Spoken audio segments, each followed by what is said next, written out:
Hi అండి. అందరూ బాగున్నారా? అందరూ బాగుండాలని నేను అనుకుంటున్నాను.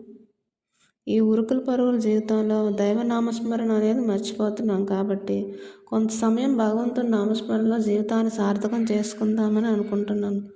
మన కష్టాలన్నీ తొలగించడానికి సంకటనాశన గణేశ స్తోత్రం మనం ఒక్కసారి చదువుకుందాం. సంకటనాశన గణేశ స్తోత్రం.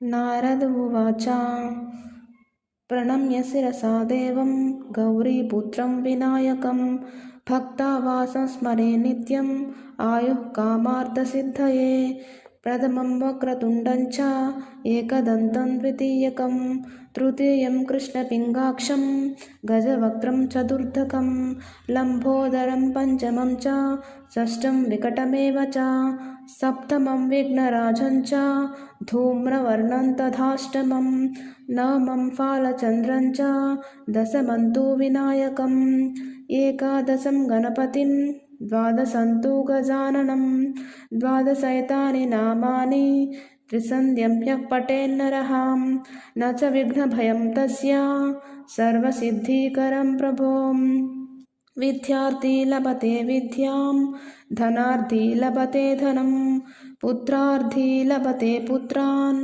మోక్షార్థి లభతే గతిం జపేత్ గణపతి స్తోత్రం షడ్భిర్మాసే ఫలం లభేత్ సంవత్సరేణ సిద్ధించ లభతే నాత్ర సంశయః అష్టభ్యో బ్రాహ్మణేభ్యశ్చ లిఖిత్వా యః సమర్పయేత్ తస్య విద్యా భవేత్ సర్వా గణేశస్య ప్రసాదతః. ఇది శ్రీ సంకటనాశన గణేశ స్తోత్రం సంపూర్ణం. ఈ సంకటనాశన గణేశ స్తోత్రాన్ని సంకష్టహర చతుర్థి రోజు అంటే నెలకు ఒకసారి వస్తుంది. దాన్ని చదువుకుంటే చాలా మంచిది. మనకు ఉన్న కష్టాలన్నీ ఆ విఘ్నేశ్వరుడు తీర్చాలని మనస్ఫూర్తిగా కోరుకుంటున్నాను.